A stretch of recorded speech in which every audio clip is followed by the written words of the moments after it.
rose like fire over the ancient grasslands, a slow, burning ember, igniting the breath of a world still wild and new.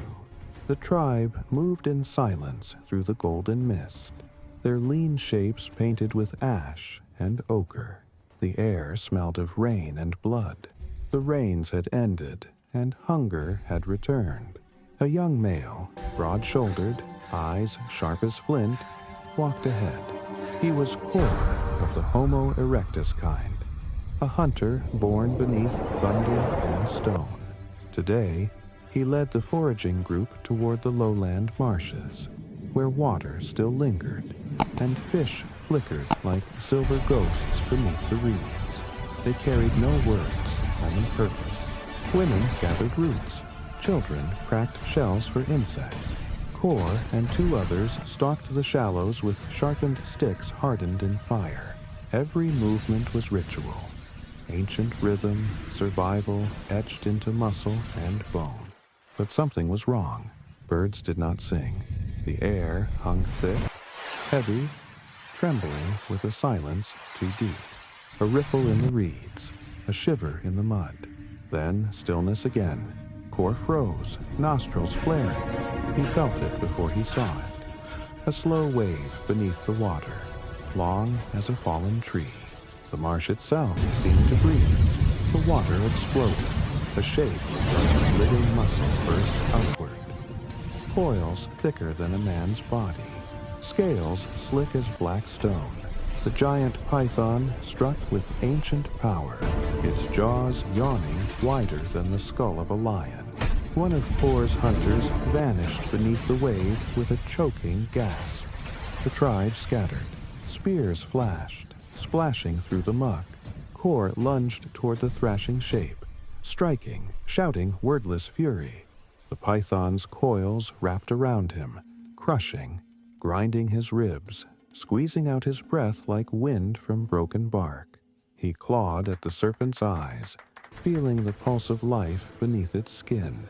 But the creature only tightened, a patient god of muscle and hunger. Korr's world dimmed, sound faded. Only heartbeat, mud, and sky remained. Then darkness. He did not die. Consciousness returned in a blackness that pulsed and burned. He was inside, half swallowed, chest pinned by flesh that rippled like breathing stone. The serpent dragged him, inch by inch, across the marsh, toward the dense shadow of the forest. His limbs screamed, lungs clawed for air. The stench of blood and bile filled his skull. But Korr was not done. He reached into the mud, groping blindly, and his fingers closed around his own broken spear. He twisted it upward, through the serpent's throat, into the slick heat above him. The python convulsed, thrashing through the reeds, dragging him deeper, blood and water mixing in a storm of movement. The sky split open, thunder rolled, and the storm arrived. Rain came like a flood from the gods. Lightning struck the marsh, fire meeting water, earth trembling beneath. The tribe huddled on high ground, watching the serpent ride. The storm itself seemed to devour both hunter and beast. Korr fought upward through the dying coils, tearing free as lightning cracked above him. The python reared, jaws open, but its own blood choked it. The beast collapsed into the mud, half submerged, eyes glassy as stone.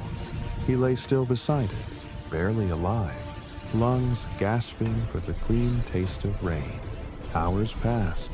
The storm faded to whispers. The tribe descended, carrying torches lit from lightning-felled branches. They found Korr lying beside the python's body, its coils vast as a fallen tree. The old women smeared his wounds with crushed herbs, wrapping them in leaves to draw out the poison. He did not speak.